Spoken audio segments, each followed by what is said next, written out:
Mr. President, I come to the floor today to ask for unanimous consent for Jay Snyder, our nominee, to be a member of the U.S. Advisory Commission on Public Diplomacy. Around the world today, American values are in direct competition with powerful autocratic regimes. From Iranian protesters struggling against a misogynistic theocracy in Tehran, to the African and Latin American nations combating Russian propaganda, to the information warfare China directs across the Taiwan Strait.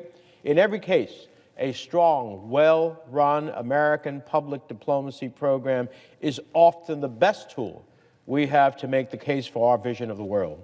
A world that respects international law, that supports free speech and defends fundamental rights.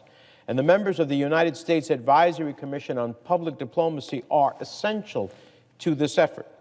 Since 1948, the Commission has worked to understand and inform foreign publics.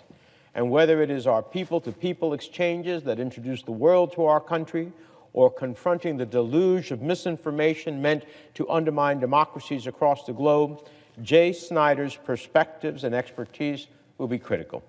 He has a career spanning public service, academia, philanthropy, the private sector, working throughout the United States, Europe, Asia, and the Middle East. He has served on the U.S. Advisory Commission on Public Diplomacy before starting in 2003.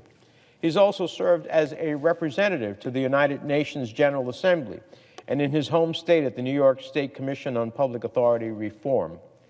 In 2009, he founded the Open Hands Initiative, a nonprofit organization dedicated to public diplomacy, connecting young leaders and underserved communities across the developing world.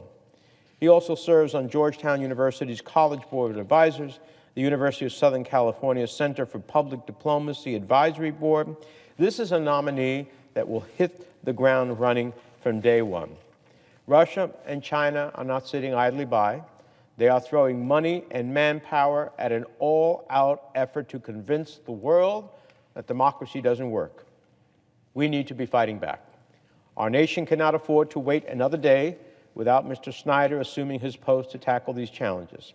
And so, I ask unanimous consent that the Senate proceed to executive session to consider the following nomination under the privileged section of the executive calendar, PN 2451, J.T. Snyder to be a member of the United States Advisory Commission on Public Diplomacy, that the Senate vote on the nomination without intervening action or debate, the motion to reconsider be considered made and laid upon the table, that the President be immediately notified of the Senate's action, and the Senate resume legislative session. Is there objection? Mr. President. The senator from Idaho.